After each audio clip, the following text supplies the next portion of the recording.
دوستوں، آج ہماری کہانی کا نام ہے اللہ پر یقین کی کہانی۔ بسم اللہ الرحمن الرحیم۔ ایک بادشاہ تھا جس کی 7 بیٹیاں تھیں۔ ایک دن بادشاہ بہت خوش ہوا اور اپنی بیٹیوں سے کہنے لگا، میں تم سے جو سوال کروں گا تم اس کا صحیح جواب دو گی تو میں تمہارا من پسند تحفہ دوں گا۔ سب ایک قطار میں کھڑی ہو جاؤ۔ سب کی دھار میں کھڑی ہو گئیں۔ بادشاہ نے پوچھا کہ تم کس کا دیا کھاتی ہو، کس کا دیا پہنتی ہو؟ 7 میں سے 6 بیٹیوں نے جواب دیا کہ حضور، ہم آپ کا دیا کھاتی ہیں اور آپ کا دیا ہوا ہی پہنتی ہیں۔ بادشاہ ان کے اس جواب پر بہت خوش ہوا اور ان کے من چاہے تحفے دیے۔ یہی میری قسمت ہے۔ سب سے چھوٹی بیٹی سے پوچھا تو اس نے جواب دیا کہ میں اپنے رب کا دیا ہوا کھاتی ہوں اور اپنے نصیب کا پہنتی ہوں اور یہی میری قسمت ہے۔ بادشاہ اس کے جواب پر بہت حیرت زدہ ہوا اور بہت طیش میں آ گیا۔ بادشاہ نے اپنے نوکروں کو حکم دیا کہ اس کو جنگل میں چھوڑ آؤ، میں بھی دیکھتا ہوں میرے بغیر یہ کیسے کھاتی ہے اور کیسے پہنتی ہے۔ بادشاہ نے شہزادی سے اس کے سارے زیور اور مہنگے کپڑے لے لیے اور سختہ حال کپڑوں میں جنگل میں چھوڑ آیا۔ اللہ پر توکل تھا۔ شہزادی مطمئن تھی اور اللہ پر توکل تھا۔ سب سپاہی شہزادی کو جنگل میں چھوڑ کر واپس آ گئے اور شہزادی جنگل میں اکیلی رہ گئی۔ شہزادی ادھر ادھر دیکھنے لگی۔ چاروں طرف درخت ہی درخت تھے۔ دوپہر شام ہو گئی تو شہزادی نے سوچا کیوں نہ رات کے لیے لکڑیاں اکٹھی کر لی جائیں، اس سے رات میں گزر جائے گی اور آگ کو دیکھ کر کوئی جنگلی جانور بھی قریب نہیں آئے گا۔ لکڑیوں کی تلاش میں جب شہزادی نکلی تو اسے جنگل میں ایک جھونپڑی نظر آئی جہاں باہر ایک بکری بندھی ہوئی تھی اور اندر سے کھانسنے کی آواز آ رہی تھی۔ شہزادی پہلے تو بہت حیران ہوئی کہ ویران جنگل میں جھونپڑی کیسے؟ پھر وہ جھونپڑی کے اندر داخل ہوئی تو دیکھتی ہے کہ ایک بوڑھا ضعیف چارپائی پہ لیٹا کھانس رہا ہے اور کھانستے کھانستے پانی پکار رہا ہے۔ شہزادی نے ادھر ادھر نگاہیں دوڑائیں تو اسے ایک طرف پانی کا گھڑا ملا۔ اس نے اس سے بوڑھے کو پانی پلایا اور جھونپڑی کی صاف صفائی کر دی۔ بوڑھا پانی پینے کے بعد شہزادی سے پوچھنے لگا، بیٹی تم کون ہو اور اس ویران جنگل میں اکیلی کیا کر رہی ہو؟ اس پر شہزادی نے سارا ماجرا بیان کیا کہ وہ یہاں کیسے پہنچی۔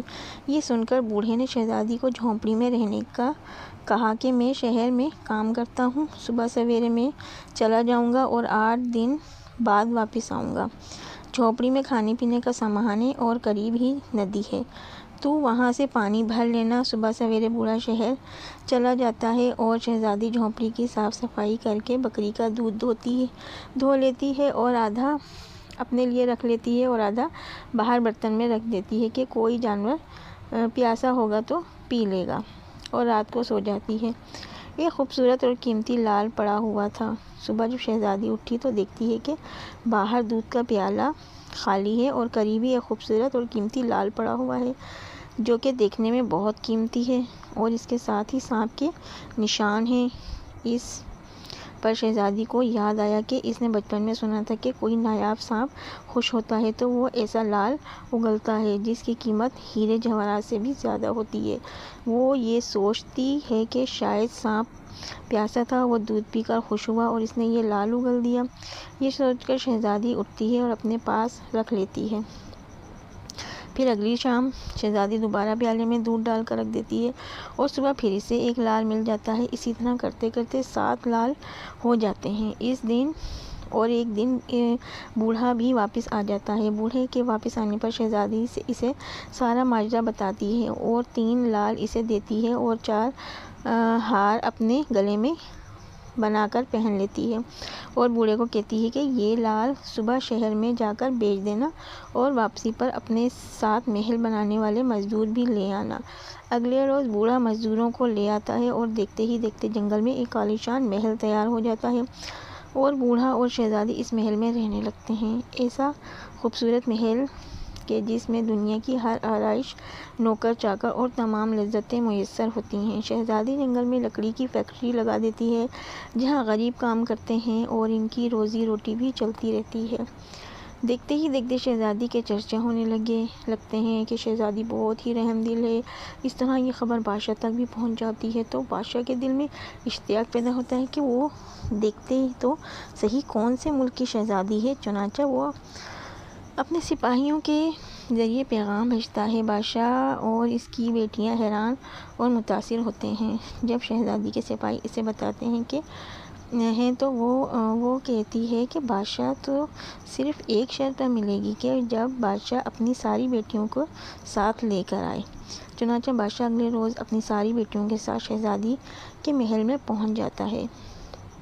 شہزادی اور اس کے لیے 7 رنگ کے کھانے تیار کرواتی ہے اور ہر کھانے کے ساتھ ایک رنگ کے کپڑے اور زیور پہن کر نقاب کے ساتھ سامنے آتی ہے۔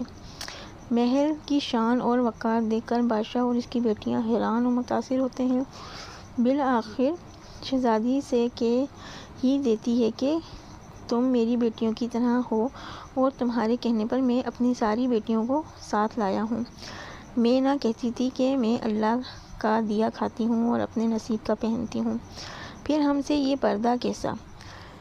بہت اصرار پر شہزادی مان جاتی ہے کہ وہ کہتی ہے کہ ٹھیک ہے، میں تیار ہو کر آتی ہوں۔ اس پر بادشاہ کی بیٹیاں آپس میں سرگوشی کرتی ہیں کہ اتنی تو تیار ہے، اب اور کتنا تیار ہوگی۔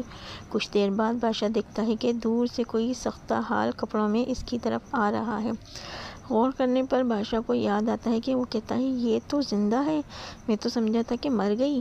میری سپاہیوں نے ہی کہا تھا کہ جنگل میں شہزادی موجود نہیں۔ یہ دیکھ کر بادشاہ خوشی سے جھوم اٹھتا ہے اور کہتا ہے شہزادی کو بلاؤ، میں تمہیں اس سے آزاد کروا لوں گا، پھر چاہے وہ تمہاری قسمت میں میری ساری حکومت ہی کیوں نہ مانگ لے۔ یہ سن کر شہزادی مسکرا کر کہتی ہے کہ ابا حضور، میں ہی وہ شہزادی ہوں۔ میں نہ کہتی تھی میں اللہ کا دیا کھاتی ہوں اور اپنے نصیب کا پہنتی ہوں۔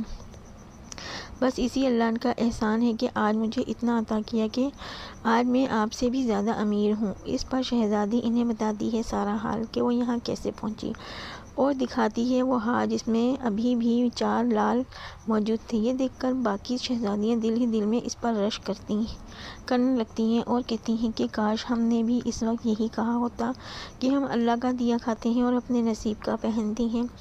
تو دوستوں، ہمیشہ اللہ کا شکر ادا کرو، وہ جس حال میں بھی رکھے اس کا ذکر کرو اور ذات کبھی تمہیں اکیلا نہیں چھوڑے گی۔ دوستوں، چینل کو لائک، شیئر اور سبسکرائب ضرور کیا کریں۔